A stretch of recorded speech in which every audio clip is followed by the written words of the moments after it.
E agora a gente vai conhecer alguns recursos de acessibilidade que podemos utilizar nos projetos.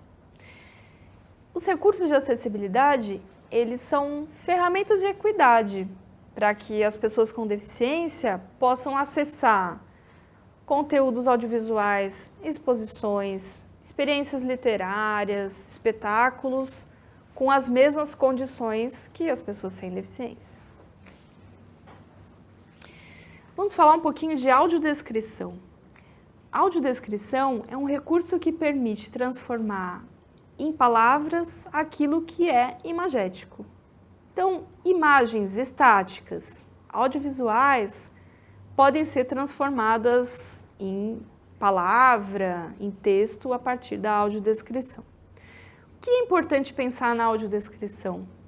É sempre contar com pessoas com deficiência visual na consultoria, no diálogo, para que a gente possa ter um bom recurso que seja efetivo para essas pessoas.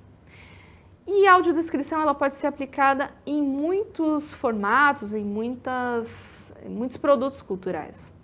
Em uma exposição, por exemplo, nós utilizamos a audiodescrição para destacar tudo aquilo que é visual. Uma exposição de artes visuais, escultórica, uma exposição que tenha videoarte, é possível eu ter a camada de audiodescrição ali como um elemento de acesso. Também é muito importante pensar nos públicos da audiodescrição. Quem que a gente atende quando a gente incorpora a audiodescrição em um projeto? Pessoas com deficiência visual, pessoas com baixa visão, então elas têm resíduo visual e é importante ter a audiodescrição como um elemento.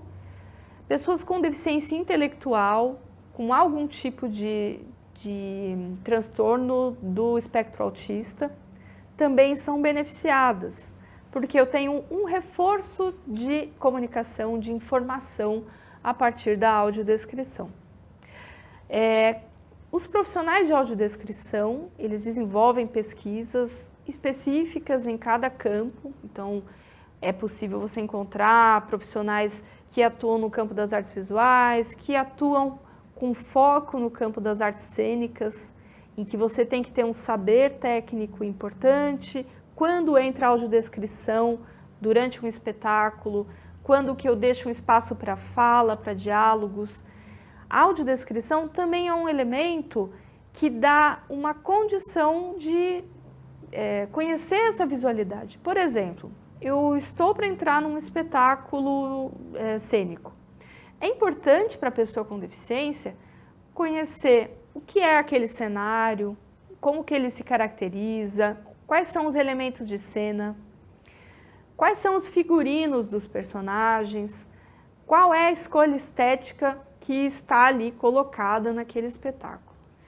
E também as informações ao longo do espetáculo, mudanças de cena, mudança de luz, alteração no figurino de um personagem. Isso tudo são informações que vão dando um contexto para que ela possa criar a sua interpretação e sua fruição a partir dessa materialidade. Em uma exposição de arte, é muito importante que a pessoa com deficiência visual consiga ter acesso a essa diversidade daquela produção. Então, elencar aqueles elementos naquela exposição em que tem um critério mais imagético possível, é importante para a gente pensar o que eu vou escolher audiodescrever de maneira qualificada. Essa audiodescrição ela pode estar disponibilizada de maneira aberta no espaço expositivo ou a partir de dispositivos, de tablets, de rádios. Esses formatos vão mudando conforme a natureza da exposição e o propósito do projeto. No caso de audiodescrição em espetáculos cênicos, é bem importante você ter um receptivo com esses rádios, os transmissores de audiodescrição, para que as pessoas consigam ser informadas sobre funcionamento, sobre volume, utilização desse equipamento e ali direcionadas para a plateia. Esses são os elementos base para a audiodescrição Quando a gente pensa em audiodescrição para cinema, para audiovisual, sempre pensar que o nosso filme precisa ter momentos de pausa para que eu consiga inserir a audiodescrição e ela conseguir ficar coerente com a natureza desse projeto.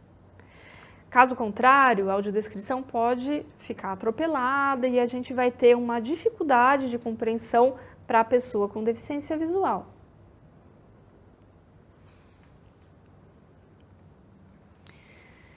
Legendas. As legendas, legenda para surdos e ensurdecidos, que é um termo técnico utilizado para legendas descritivas, para pessoas com deficiência auditiva oralizadas, são uma importante ferramenta de compreensão daquele conteúdo. Quando nós assistimos um filme estrangeiro, nós utilizamos a língua portuguesa nas legendas. Ela é um instrumento de acesso para nós que não somos falantes daquela língua. No caso das pessoas com deficiência auditiva oralizadas, a legenda atua como um elemento de participação e de acesso àquele conteúdo. Portanto, mesmo em conteúdos que são em português, que tem uma locução, é muito importante que tenhamos a legenda, porque ela viabiliza que essa pessoa esteja contemplada como público. A legenda ela pode estar em diferentes meios, do cinema até um videoguia, em exposições, ela pode estar em conteúdos, ela pode estar num convite que você faz para públicos com deficiência. E nós, pessoas sem deficiência, também somos beneficiados quando temos legendas com um bom contraste, com uma fonte bem específica e de fácil leitura. Isso também beneficia a pessoa sem nenhuma dessas condições. Então, no próximo projeto, na próxima possibilidade de projeto, preste bastante atenção se todos os conteúdos que você está criando, eles consideram a pessoa com deficiência auditiva como público e, portanto, contemple essas legendas também. Libras.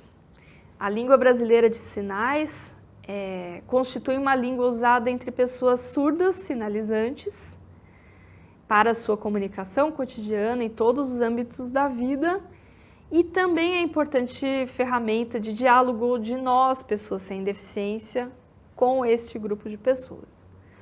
A Libras é uma língua e, como característica própria, tem gírias, tem diferenças culturais e tem diversidades a partir da sua condição cultural. A língua brasileira de sinais, ela foi reconhecida como lei no Brasil em 2002 e, portanto, constitui um elemento importante e pode ser uma barreira linguística quando esquecemos ou não prevemos a Libras em nosso projeto. Quando pensamos em pessoas surdas, muitas vezes não é suficiente a língua portuguesa. Portanto, é importante que a Libras esteja no projeto a partir dessa ideia de contemplar todos esses públicos. Por exemplo, em um filme, a possibilidade de ter uma janela de Libras como complemento a esse acesso. Em um espetáculo, em uma atividade presencial, também é muito importante pensar e contemplar esse intérprete de Libras, tradutor e intérprete de Libras, na cena e pensar como que ele pode fazer parte dessa cena também. Já existem trabalhos muito interessantes em que você tem um intérprete que não necessariamente fica no canto da apresentação, mas ele também faz parte como contra-regra, como apoio e como suporte e faz parte da cena dialogando com aquela poética. Esses experimentos têm sido muito bem avaliados pelas pessoas com deficiência auditiva e pessoas surdas, porque isso dá um dinamismo e isso também aproxima a linguagem cênica da Libras, que é uma língua. Então, procure explorar possibilidades a respeito da Libras no seu projeto. Certamente vai vir um público muito novo e que também vai trazer ideias novas. Então, a presença do recurso vai trazer também um convite para que essas pessoas colaborem e tragam novas possibilidades. Recursos táteis e multissensoriais. Pense na sua experiência como criança. Muitos de nós, durante a infância, procuramos saber das coisas a partir do toque, das mãos, conhecendo diferentes objetos, diferentes materiais. A partir disso, ao longo da vida, o nosso saber também se dá pelo nosso corpo, a nossa experiência estética. Quando pensamos em recursos táteis e multissensoriais, muitas vezes vamos encontrá-los em exposições de arte, exposições museológicas, de história, de ciência, em diferentes contextos expográficos. Qual que é o objetivo delas? É aproximar dos conteúdos as pessoas que eventualmente têm deficiência visual, têm deficiência intelectual, pessoas com autismo, mas também são recursos que atendem a diferentes pessoas sem essas condições. Por exemplo, obras e mapas táteis, objetos e instalações sensoriais aplicados a exposições, a espetáculos, a contações de história. Se você pensa em fazer um espetáculo que seja acessível utilizando esse recurso, por que não fazer uma réplica, um mapa tátil do seu cenário, do seu palco? E propiciar essa experiência de toque para esse público com deficiência antes do espetáculo? Por que não? Ou a experiência de tocar o figurino para que a pessoa consiga compreender qual é a característica, a textura, o peso desse figurino. Esses são elementos que estão à disposição, que podem ser trazidos para que essa pessoa compreenda melhor o espetáculo, as escolhas, o formato e todas as decisões estéticas que estão ali colocadas. Em uma exposição, nós podemos ter objetos sensoriais que vão remeter a uma determinada época, por exemplo, em um museu histórico. Ou biomodelos que vão remeter a diferentes situações, por exemplo, em um museu de ciências. O que é um vírus? O que é uma bactéria? Qual é a diferença de sistemas biológicos, de uma colmeia para um casulo? Essas diferenças são melhor aprendidas quando a gente tem elas disponíveis para toque. E isso favorece para crianças com e sem deficiência, para adultos, para idosos, uma diversidade e um aprimoramento dessa relação com aquele conteúdo. E é muito possível você pensar, mas a partir do que eu começo? A diversidade de materiais é muito grande e depende do espaço onde você tem, do seu orçamento e também da diversidade de experiências que você quer promover. Você pode fazer um recurso tátil com papel, com resina, com madeira, com cerâmica, com diferentes outros recursos, tecido, que podem dar materialidade para esse acesso. Experimente junto com a pessoa com deficiência, convide a pessoa com deficiência para participar dessas soluções e dessas propostas. E ela pode trazer diferentes leituras e identificar aquilo que é interessante, aquilo que não é tão interessante, ou outras soluções que você nem ainda pensou. Então, é uma grande oportunidade para trazer as pessoas com deficiência para o processo e construir diferentes possibilidades a partir e em diálogo com a natureza do seu projeto. Escrita simples, comunicação aumentativa e alternativa. Você já percebeu o quanto o nosso mundo é cheio de textos? nas redes sociais, na comunicação, na publicidade, em todos os locais em que a gente vai.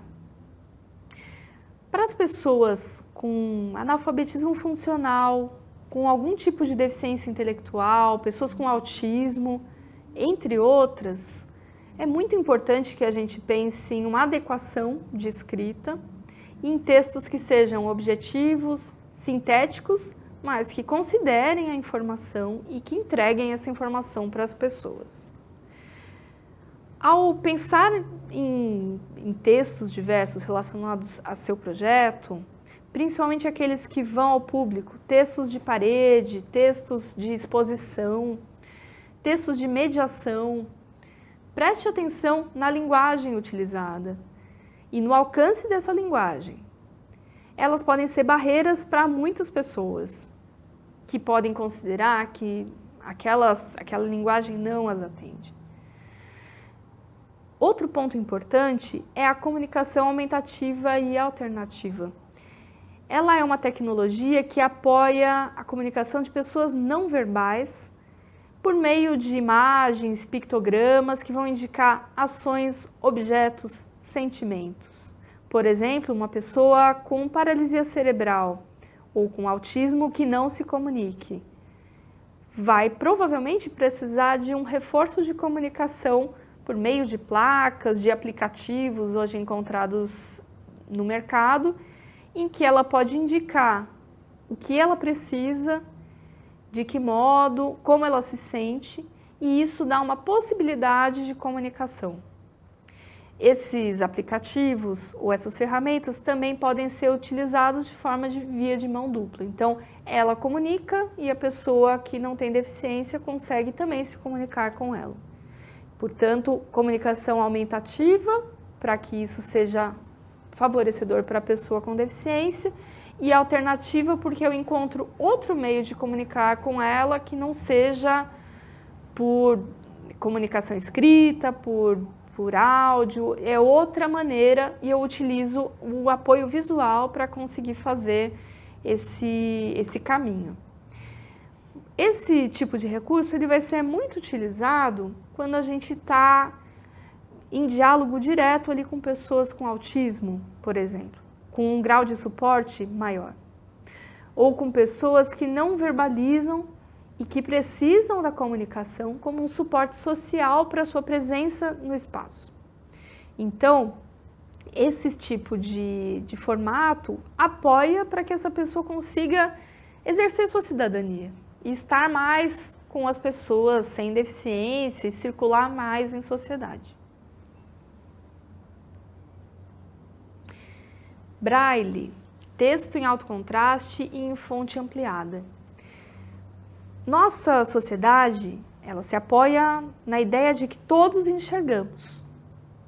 O mundo é pautado a partir da visualidade, desde o Renascimento e muito antes. Mas muita gente fica de fora quando a gente pensa que todos enxergamos ou todos caminhamos da mesma maneira. O Braille, o texto em alto contraste e em fonte ampliada, eles propiciam algumas ferramentas para que as pessoas com deficiência visual, com baixa visão, muitas delas adquirem a baixa visão ou a deficiência ao longo da vida, possam ter sua participação social garantida. Então, quando a gente for pensar em materiais de mediação, em materiais que a pessoa possa acessar durante uma visitação de exposição, é muito importante considerar esse acesso. Um exemplo é a tradução de um texto de exposição em uma folha com braille e com tinta ao mesmo tempo. Essa fonte ampliada, ela atende pessoas com baixa visão, mas também atende pessoas idosas com já uma baixa de acuidade visual, atende crianças, jovens, ou seja, é um elemento para todas as pessoas, de alcance. Quando temos esse tipo de material, nós também levamos em consideração que a pessoa com deficiência, ela é bem-vinda, porque a sua maneira de comunicação, a sua forma de acesso à comunicação foi prevista naquele ambiente. Então é bastante importante a gente pensar isso quando a gente está ofertando esses recursos de acessibilidade. No campo digital, quando a gente pensa no acesso de pessoas com deficiência visual, é bem importante tudo que eu for disponibilizar para a pessoa, eu transformar em arquivo PDF. Por quê? É um formato que permite que a pessoa consiga ler no seu celular, no seu computador, todas as informações, porque é possível fazer varredura dessas informações por texto. Então, o cuidado dessa comunicação também é importante no meio digital.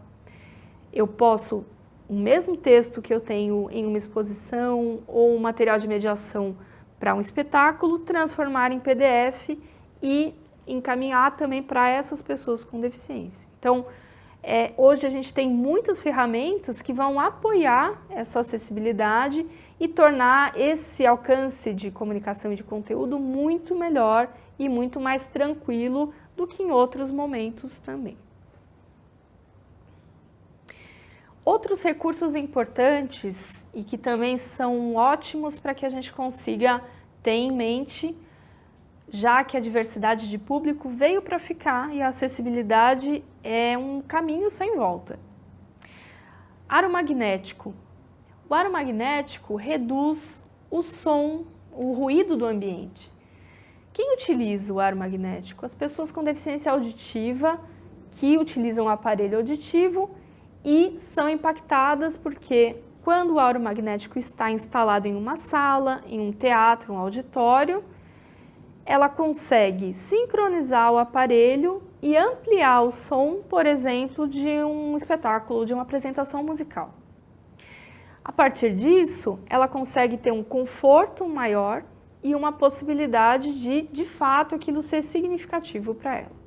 O aro magnético é uma tecnologia muito presente na Argentina, no Uruguai, em outros países, está chegando ao Brasil e sendo testado agora no contexto cultural. Então é muito importante ficar sabendo e pesquisar e conhecer como que essa ferramenta acontece e aí convidando pessoas com deficiência auditiva oralizadas a experimentar, a testar junto. Isso é uma base importante da acessibilidade, que é a gente fazer junto possibilidades de acesso. Outro ponto interessante é o preparo do ambiente, com diminuição de luz e de som.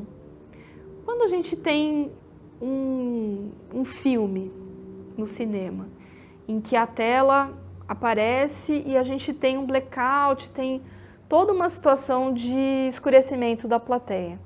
Algumas pessoas podem ter desconforto com esse momento e elas podem ter desconforto também com um som muito forte. Geralmente são pessoas que têm algum tipo de neurodiversidade, como autismo, como TDAH, como outros elementos que podem, para elas, ser muito complicado ficar num ambiente como esse. A gente já tem algumas experiências que acontecem de diminuição dessa luz, de utilização de uma luz mais suave para que a pessoa consiga ficar mais tempo. Tem também a possibilidade de você ter abafadores para auxiliar as pessoas que sejam sensíveis a sons e isso também está disponível no ambiente.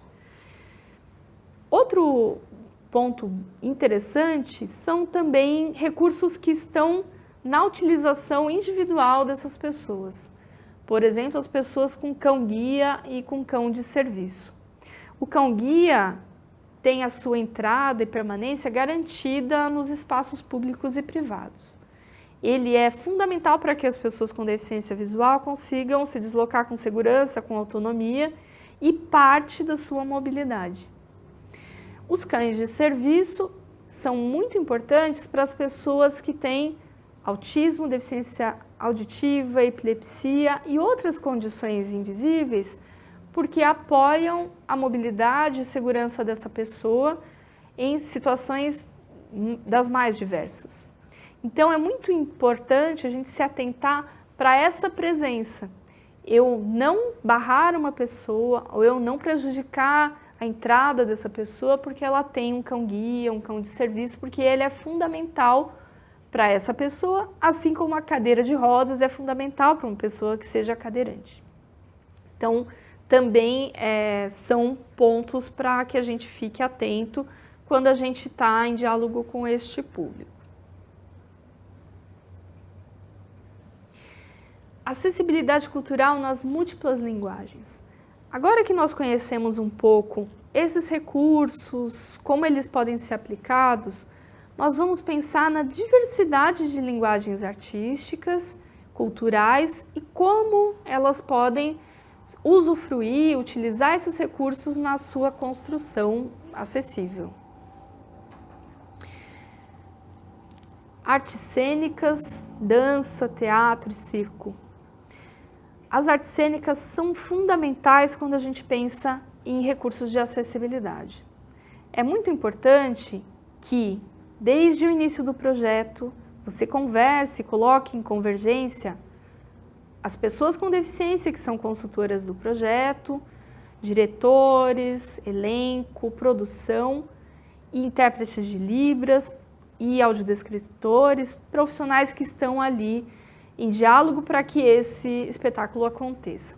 O quanto antes essas pessoas estiverem em diálogo, melhores serão as soluções e melhores os caminhos para o público. O público vai perceber essa acessibilidade não como um ruído, mas como uma construção e uma contribuição estética.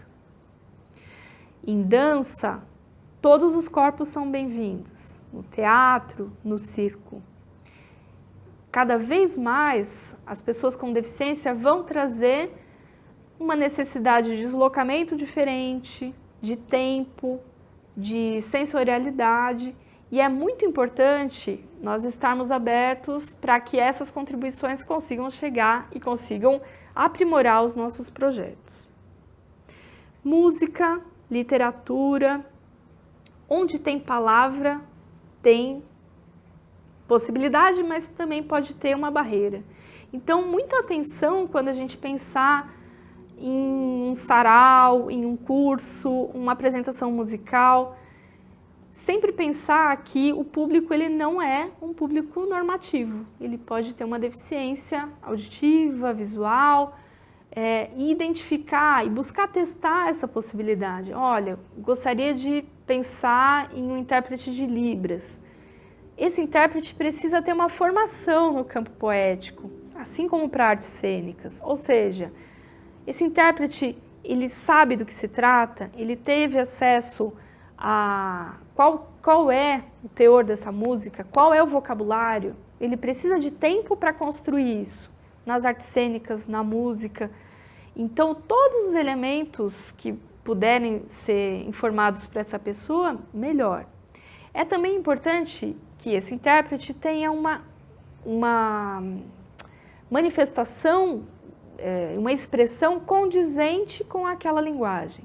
Ou seja, se eu tenho um espetáculo musical que ele é extremamente vibrante, que ele tem uma necessidade de expressão corporal, ele não pode ficar parado, ele precisa ter uma disponibilidade da expressão e um estudo com relação a isso. Então, é muito importante ter isso como critério para que aquela informação chegue de verdade como fruição cultural para a pessoa com deficiência.